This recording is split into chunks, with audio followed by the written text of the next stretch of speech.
Hi guys, BuildZoid here, and today we're going to be taking a look at the voltage regulation of another B650 motherboard. This time it's the ASUS ROG Strix B650E-F Gaming Wi-Fi, provided by ASUS, so big thank you to them for sending over the motherboard for testing, and the CPU that I'm using is of course a 7950X. It's locked at 4.8 gigahertz, so that we don't, we're trying to measure the voltage regulation, we don't want the boost system getting in the way of that.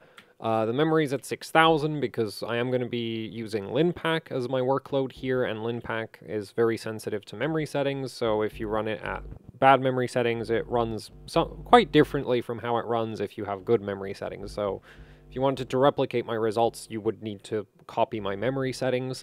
FCLK at 2000. For the memory timings, they look like this.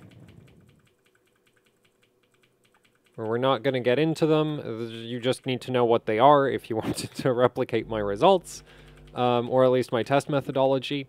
And here we have the voltages. We're obviously just taking a look at core voltage because, well, I haven't verified this for AM5 yet, but at least on AM4, the SoC voltage was a straight line.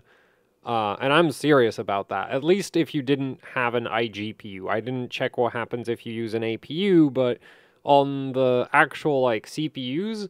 yeah, the SoC voltage just doesn't have transients. Like, the current draw on it is evidently very consistent and doesn't ramp up too quickly or ramp down too quickly. So, consequently, the SoC voltage regulation just is, not a real concern.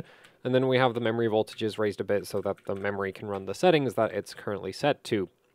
Anyway, core voltage is set to 1.145 volts right now, manual mode, and I am setting the voltages here so that they match pretty closely to the voltages that I had in the B650 live mixer video, where we took a look at the voltage regulation of that board.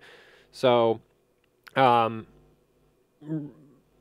that the boards have a relatively similar impedance between the CPU and the back of the socket, which it probably is, we basically, the measurements should be comparable from this board to the B650 live mixer board.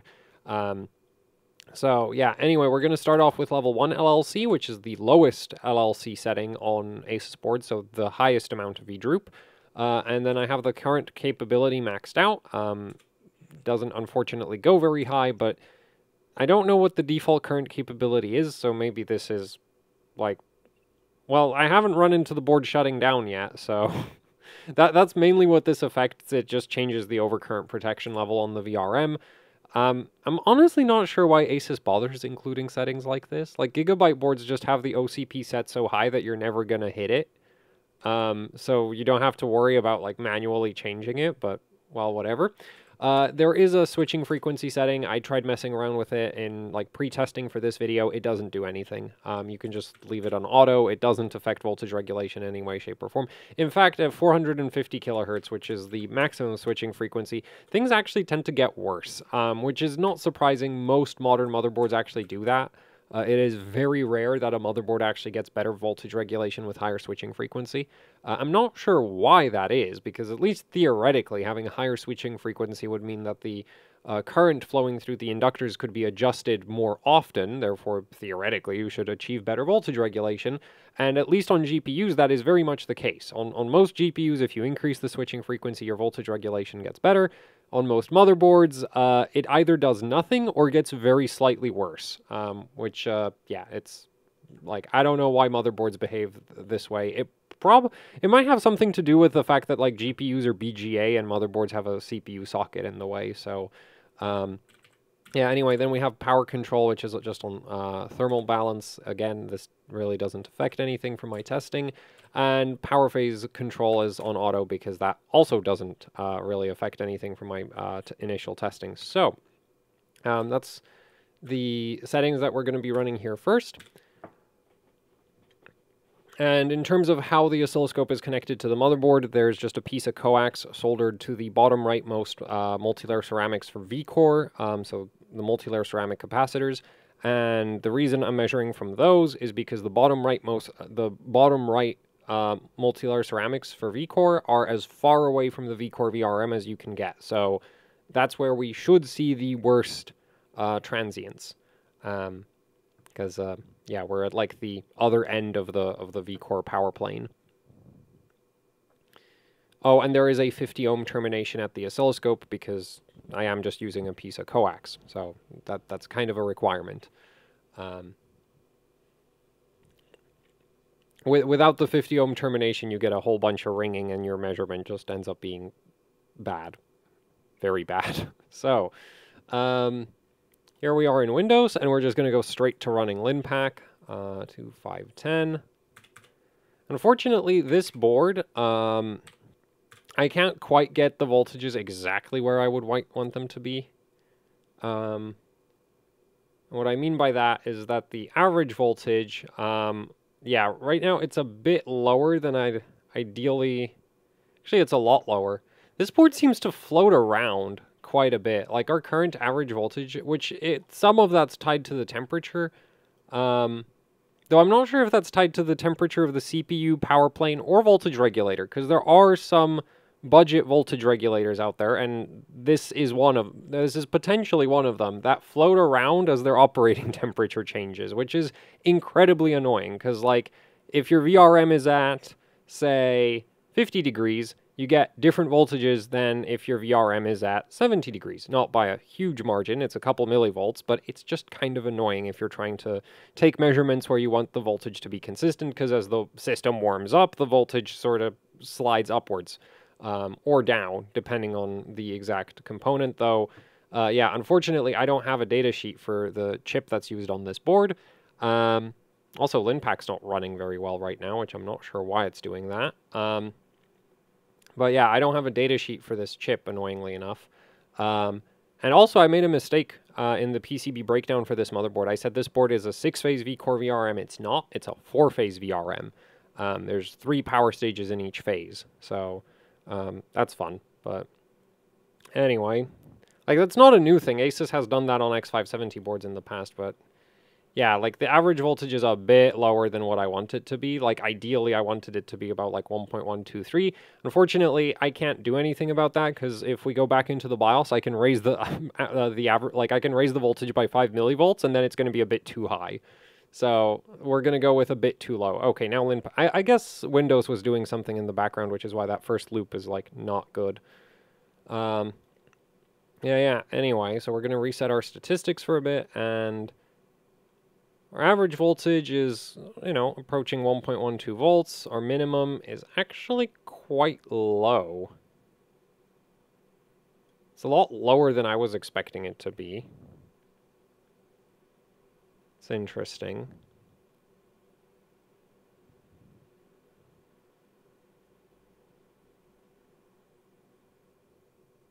So I think I'm going to give it one more loop. So the funny thing with this board is that in terms of, like, the gap between the average voltage and the minimum voltage, it's not too bad. But the fact that the average voltage floats around with temperature is incredibly annoying.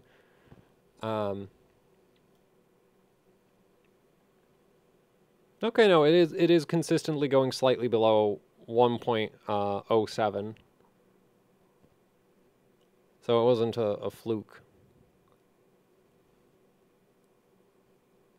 And average voltage is around 1.119, annoyingly enough. Okay, so that's 350 samples at this point. So we're going to pull up the calculator. Which, there it is. Actually, where is it? There it is. So let's quickly do a bit of math. So that's what? 1.199 minus 1.0698. So we've got about 50 millivolts of undershoot.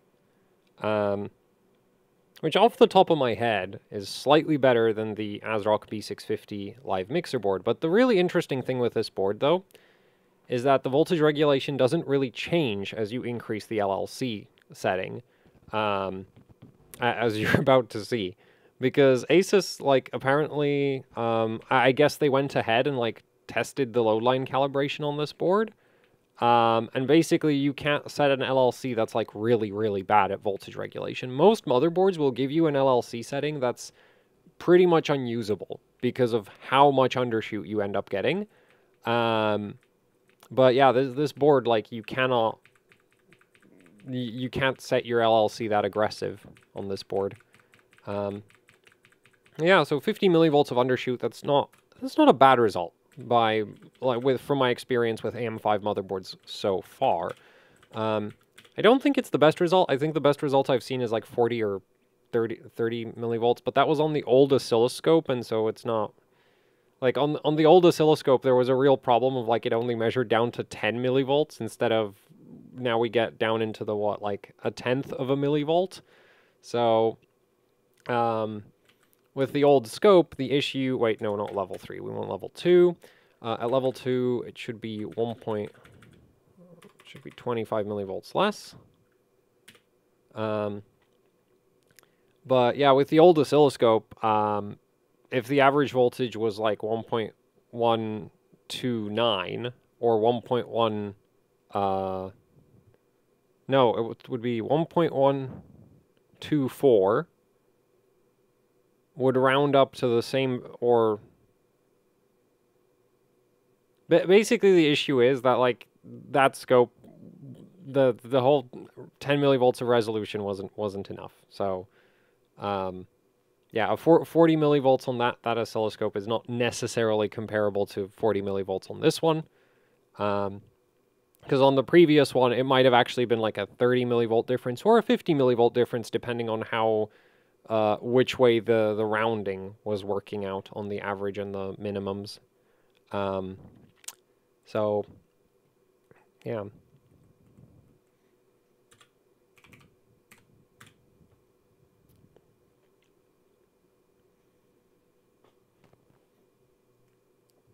Hopefully my pre-testing notes hold...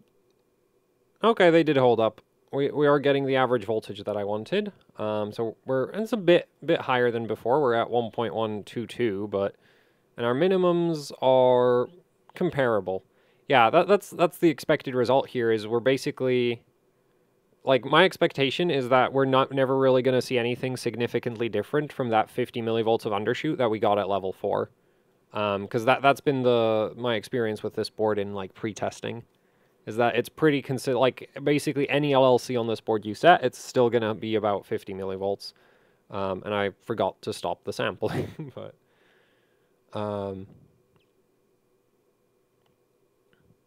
It's gonna... For another loop. Okay. Oh, too early on that. There.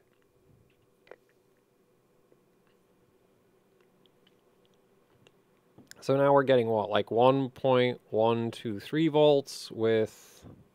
Okay, 1.1236, I think, by the...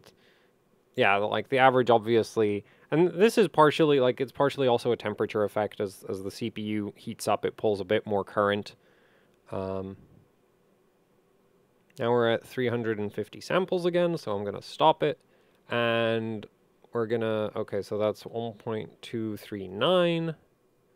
And if we subtract our minimums from that, it's 1.0691. And that's like 5 millivolts worse, which I would argue, because we're not taking like a really long sample time here, I'd argue that's margin of error. Also just not relevant. Like 5 millivolts is, yeah, like that's margin of error and too small a difference. But at least, you know, like the nice thing with this new scope, which I'm a big fan of, is that now I know for sure when a difference is actually irrelevant, instead of sitting there going like, well, is this 10 millivolt difference actually 10 millivolts, or is it like 15?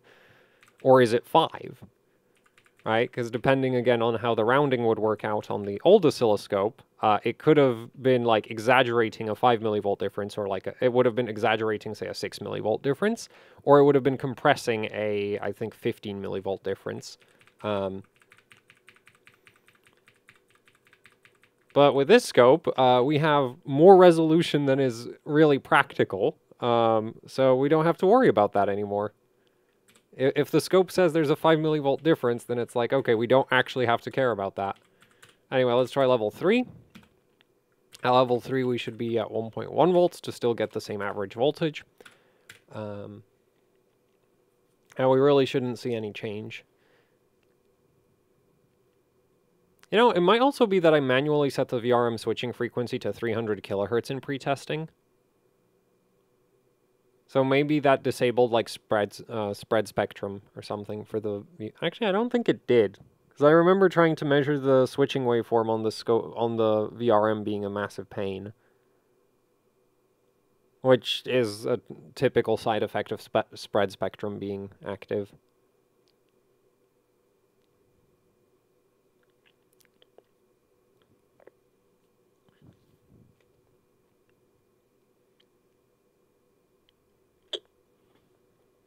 Well, if things go my way, this next measurement will work out that it's, like, actually better than level 2. Which would not surprise me. No, and...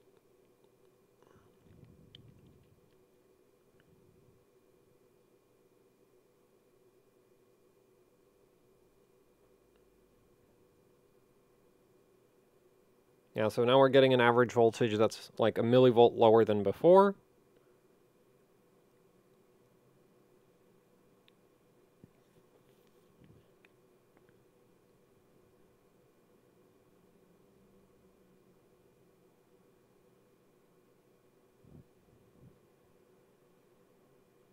Yeah, so like right now it's actually measuring better, but I think if we go for another loop, it might end up being worse.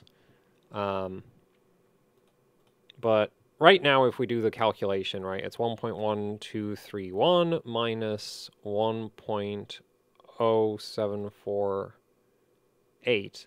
And that ends up being actually slightly below 50 millivolts. But, you know, my point stands is like, yeah, basically, regardless of what LLC setting you use, you get something around 50 millivolts of undershoot. Actually, if I clear the... Actually, I don't need to clear it, because I caught it right as the thing started again. So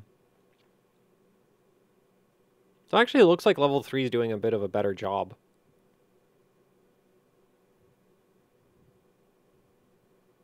Than level 2 or level 1.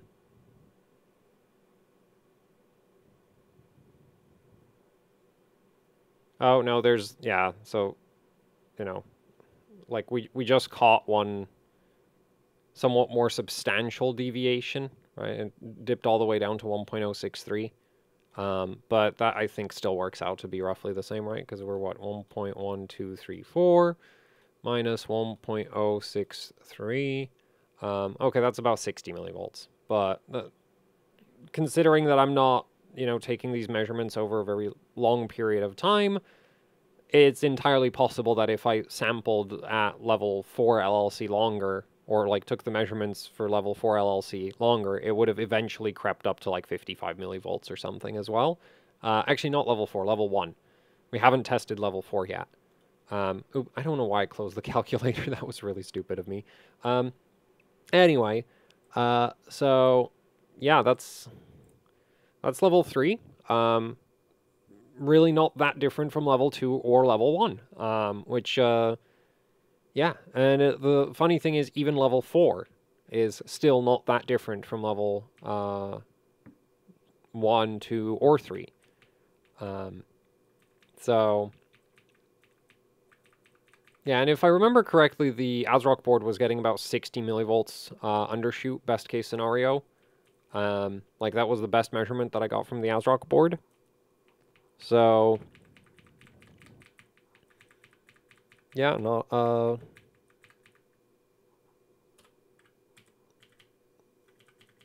like, I really wish I could test one of the, like, crosshair boards with this scope. Unfortunately, I already sent the crosshair X67T gene back to ASUS, partially because a CPU died in it, and I've had very bad experiences with motherboards where, like, a CPU dies on them, and then it turns out that actually that motherboard just has some kind of glitch or something that kills CPUs. So I returned that board. And so I don't have a crosshair to test, which is really frustrating because when on the old oscilloscope, I did take a bunch of measurements of the crosshair, and it was amazing. Like the level 4 LLC on that board was just perfect. At least as from all the AM5 motherboards that I've tested so far. Unfortunately, I don't have any other boards with that same VRM, so here we are.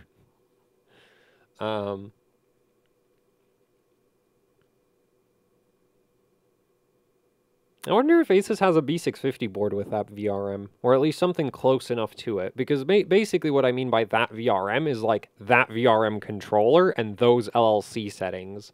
The rest of the components are actually basically irrelevant, because they're not that different between the ASUS boards off the top. Like, the power stages don't actually affect transient response, and yeah, generally speaking, theoretically, you could have some power stages that are incredibly slow, and that would make your transient response worse, but I can't think of any real examples of that actually being a thing. Then, like, the capacitor configuration across basically the entire ASUS motherboard lineup is basically the same. Funnily enough, actually, this board has significantly more bulk capacitance than the Gene did. Which, yeah, that just kind of shows you how much of a difference the VRM controller can make. I think I set the voltage a bit low. Well, we'll see. Yeah, I did set it a bit low. Oh, well, that'll be fine.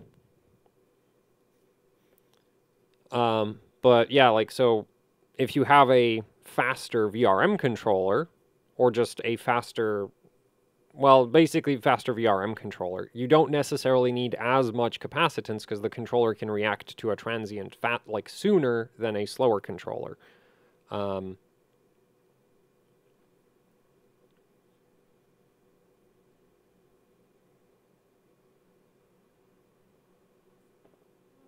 So the one problem I have with level 4 LLC is that, right, we have 1.1202 and then 1.0574, which, if we run the math on that, 2 minus 1.0574, so that's worse. But I think most of that is actually due to, and I'll see if I can trigger on it. I'm going to zoom in a bit, try to get the single. There. So, yeah, the thing is, I'm pretty sure, like, unfortunately, I haven't gone ahead and hooked this up, but I think what's going on here is that, like, Windows does something, right? Because we see that the, like, average voltage actually goes down a bit for this area right here. So something's, like, interrupting the workload. And so this transient right here actually happens at a lower, like, initial voltage. So this is still not good for your, like, potentially you could crash because of this. So I'm kind of wondering if, like this board, this LLC setting basically makes me wonder if my test methodology isn't good enough, is what's going on here. Because, like, yeah, if you have this situation where for some reason the, you know, like the CPU just doesn't pull quite so much current, right? Like here we can see that the current draw is relatively constant because the voltage is relatively constant. But here something upset the, like, something's stalling out LinPack for a bit. And so the voltage gets pulled down a bit, and then we get that big transient, and then we get that big downward spike. And that's potentially a stability concern. Okay, that one's not any lower. Let's see if we can get a... yeah, but this is at idle. Yeah, because actually that's the thing, is like when we're idling, right, or when LinPack isn't running at full speed, you can see that the minimum voltage actually is really, really low because the average voltage is low. And then when LinPack starts up, the average voltage gets pulled up because of the impedance of the power plane. So potentially level 4 LLC, like once it's running, it actually looks okay, right? Like if I reset the statistics right now, it doesn't look that bad. We're getting 1.07 volts with 1.12 on average. But yeah, when we're getting those like load dips, the minimum voltage ends up moving down. So potentially if you had something that was less of a steady load, level 4 LLC might be somewhat less stable than like, what is it, like level 3 or level 2. So yeah, I don't think level 4, like it's still not bad though. Because, like, I've seen motherboards where once you max out the LLC setting, and admittedly, level 4 LLC is not a zero V-droop setting, so it's not particularly surprising that it isn't completely terrible, because it doesn't literally remove all of the V-droop. But yeah, compared to, like, there are motherboards where you have LLC settings where you have, like, 90 or even 150 millivolts of undershoot. Like, actually, 90 is not even that bad. Like, 100 millivolts plus of undershoot. Like, that is a thing that you can get on some motherboards when you max out the LLC setting. And, yeah, that's bad.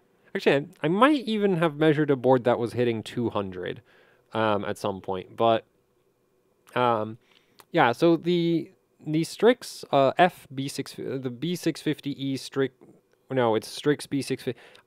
I don't get why we can't have more sensible motherboard names. The B650, Strix B650E-F, has good voltage regulation. At least, yeah, compared to all the other boards that I've measured with this oscilloscope so far, the voltage regulation is good. Level 4 LLC might actually not be as stable as level 3 or level 2, but it's not a drastic difference compared to what you see on some other motherboards. And level 1, I see absolutely no reason to use level 1 LLC unless you really want that extra V-droop for some reason.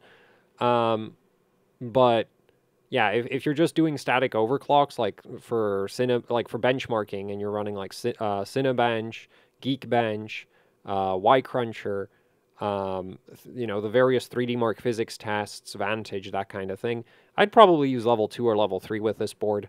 I don't really see any benefit to using level 4, right? Like, the thing with Ryzen 7000 is you're not going to run out of idle voltage headroom, right? Because that's, like, the main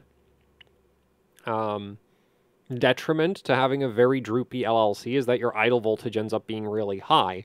But with Ryzen 7000, like, your idle voltage, like if you have the CPU on the stock boost system, that idle voltage will go up to like 1.5-ish volts almost, if you're on stock boost. So you don't really have to worry about having a too high idle voltage, because if you were on 1.5 volts idle, and then you had 200 millivolts of V-droop, which is a lot of V-droop, I think that's more than, I probably might be kind of close to level 1 LLC. But yeah, if you had like 200 millivolts of V-droop, you'd be down at 1.3 volts. At 1.3 volts, a 7950X is very difficult to cool in high load scenarios. So I don't really see the issue. And also, I don't think you need that much V-droop. I think 150 millivolts is probably fine. If you're wondering why, actually, maybe I do have a core voltage readout that's accurate right now. We'll see. The thing is, this OS was originally set up for just GPU benchmarking, and so the hardware info version on this is incredibly outdated, and we do not have core voltage readings. Yeah, that's what I figured would happen. Oh, well. Actually, maybe CPU... I kind of doubt it. Like, because the thing is, this might be... Yeah, no, that... Oh, whoa, that is way off. That is really, really way off. Oh, boy. That is so far off. So, yeah, that... evidently, the voltage, like the Super I/O, which the Super I/O V-Core sensor is hooked up, like, probably on the other, because like my oscilloscope is connected to the bottom rightmost corner of the socket. I'm going to go ahead and say that that Super I/O sensor is connected to like the opposite corner of the CPU socket. Maybe even closer to the VRM than that, but I don't think it's in the middle. It might be, but it's certainly way closer, like the connection point is way closer to the VRM than where the oscilloscope is hooked up, which, yeah. Super I/O voltage readings suck well, yeah, they just generally suck. There are some motherboards from ASUS and Gigabyte where they add a op-amp to replicate the DiSense voltage reading to the Super I/O, but this is not one of them. Because, yeah, ASUS, I think, only puts that on their crosshair boards, and Gigabyte puts it on, I think, only the Tachyon boards. They don't... yeah, it's pretty... Off the top of my head, I want to say it only shows up on the Tachyon boards. But anyway, yeah, in terms of voltage regulation, this board doesn't really do anything super terrible, so that's good. Level 4 LLC doesn't seem to be a complete disaster, though at the same time I can't really see any reason why you would want to use it, because again, with Ryzen, if you're doing static voltages, like, you don't need, like, because the CPUs run so hot, I don't see a good reason that you would want a very, like, I don't see a reason to not have a really high V-droop LLC. Like, there's just, like, your load voltage is going to be such a massive thermal problem so very quickly that I would not be too concerned about using a very droopy LLC and a much higher idle voltage, because the idle voltage doesn't, like, that doesn't hurt the CPU. So, yeah. Anyway, that's it for the video. Hopefully you found this somewhat interesting and helpful. Admittedly, most people probably don't run their Ryzen CPUs on static overclocks and just use the boost system, but, you know, like, this channel is about, like, I do a lot of just straight up competitive benchmarking, so I care about static CPU voltage behavior. But anyway, yeah, that's it for the video. Thank you for watching. Like, share, subscribe, leave any comments, questions, suggestions down in the comment section below. If you'd like to support what I do here with actually hardcore overclocking, I have a Patreon. There's a link to that down in the description below. There's also the AHOC Teespring store where you can pick up shirts, hoodies, posters, you know, the usual YouTuber merch. And I've also got a Bandcamp. There's a link to that down in the description below as well. And that's it for the video. So thanks for watching, and goodbye.